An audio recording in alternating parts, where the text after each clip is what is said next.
What the hell, man?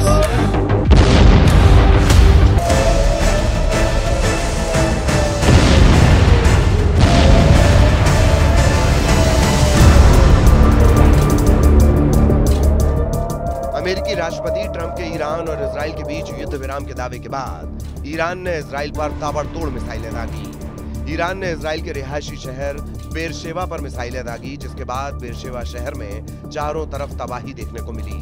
कई इमारतें खंडहर में तब्दील हो गई हैं। हमले में 13 इजरायली लोगों के मारे जाने का दावा किया जा रहा है, वहीं कई लोग लापता बताए जा रहे हैं। 12 दिन बाद युद्ध विराम, ट्रंप ने किया सीजफायर का ऐलान। पहले ईरान फिर इजराइल रुकेगा। रंग लाई कतर की कूटनीति, 24 घंटे की शांति की परीक्षा। 13 जून को शुरू हुआ ये युद्ध अब ठंडा पड़ने जा रहा है। ईरान और इजराइल के बीच 12 दिन की भीषण लड़ाई के बाद सीजफायर का ऐलान हुआ है, और ये ऐलान किसी सरकारी प्रवक्ता ने नहीं बल्कि डोनाल्ड ट्रंप ने किया है। अपने सोशल मीडिया प्लेटफॉर्म ट्रुथ पर, वो भी एक लंबी चौड़ी पोस्ट के जरिए। डोनाल्ड ट्रंप ने अपने पोस्ट में लिखा, सभी को बधाई। 6 घंटे बाद दोनों देश अपना अंतिम सैन्य मिशन पूरा करेंगे और फिर 12 घंटे का युद्ध विराम शुरू होगा। ये एक 3 चरणों वाला सीजफायर मॉडल है। पहले ईरान शांत होगा, 12 घंटे बाद इजराइल, और 24वें घंटे पर इस युद्ध को आधिकारिक रूप से समाप्त माना जाएगा।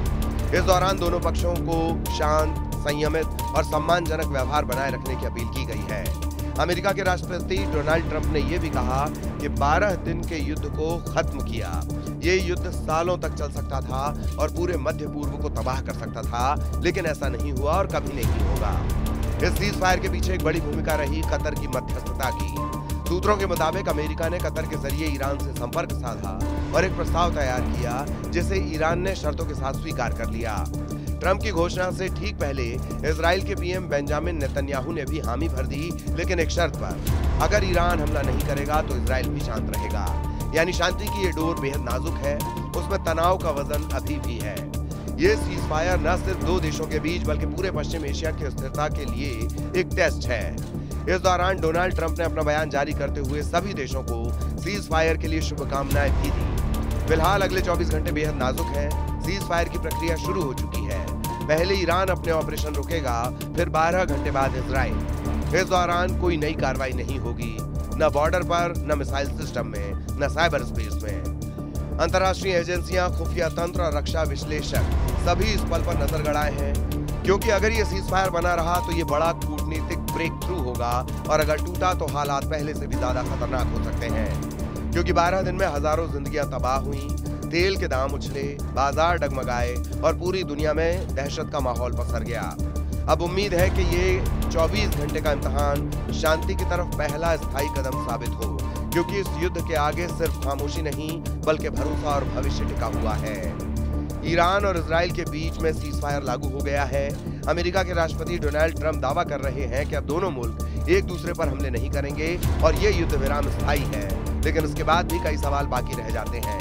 क्या ईरान इजराइल युद्ध खत्म हो गया? क्योंकि अभी भी ईरान समर्थित हूती, हिजबुल्लाह और हमास एक्टिव हैं। क्या युद्ध बढ़ने से डर गए डोनाल्ड ट्रंप? क्योंकि ईरान ने दूसरे देश में मौजूद यूएस बेस पर अटैक किया और उन देशों ने जवाबी एक्शन की धमकी दी। पश्चिम एशिया में अमेरिकी बेस कितने सुरक्षित? क्योंकि ईरान सीधा नहीं लेकिन प्रॉक्सी वॉर के तहत हमले जारी रख सकता है। क्या ईरान का परमाणु कार्यक्रम बंद हो गया?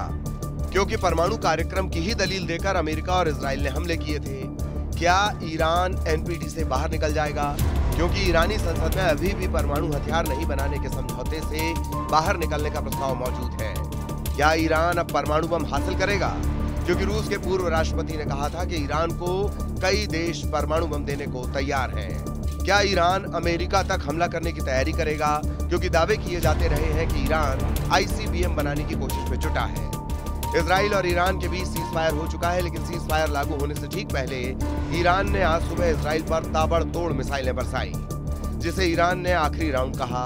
हमले के इसी राउंड में इजराइल के बेरशेवा में सबसे ज्यादा नुकसान हुआ है और रिफत अब्दुल्लाह इजराइल के बेरशेवा में है। बेरशेवा वही जगह है जहां सीजफायर लागू होने से ठीक पहले ईरान ने मिसाइल हमले किए थे। What the hell, man?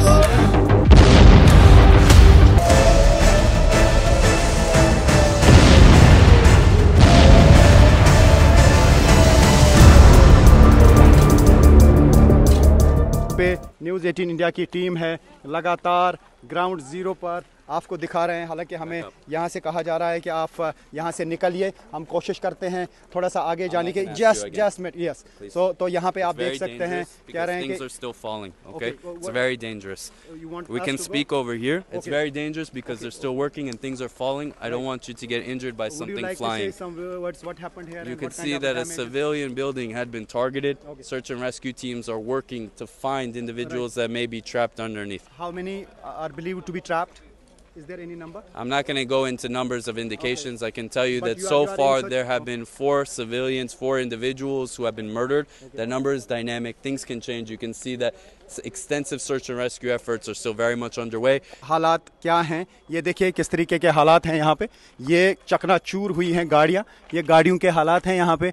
तो पूरी तबाही यहाँ पे ईरान के मिसाइल्स ने कर दी है। मिसाइल अटैक बहुत ही ख़तरनाक था और ये पूरा इलाका जो है ये दहल गया मिसाइल अटैक से। और न्यूज़ 18 इंडिया की टीम है रियल ग्राउंड ज़ीरो पर, दिखा रहे हैं हम आपको वो चीज़ जो यहाँ पे इसराइल में हुई है। आप देख सकते हैं किस तरीके की तबाही यहाँ इसराइल के मिसाइल्स ने की है। और ये है वो जगह जहाँ पे इस वक्त ऑपरेशन चलाया जा रहा है। इसराइली डिफेंस फोर्सेस लगे हुए हैं और जगह जगह पे सर्च की जा रही है उन लोगों की जो इस मलबे के नीचे दबे हुए हैं। तो ये कहा जा सकता है कि सीज फायर अनाउंसमेंट के बावजूद जो ईरान की तरफ से हमला किया गया वो बहुत मैसिव हमला था और उसमें बहुत नुकसान इसराइल में हुआ है, जानी भी हुआ है और माली भी हुआ है। और गाड़ियां इतनी कि कह पाना मुश्किल है कि कितनी गाड़ियां यहाँ पे तबाह हुई हैं।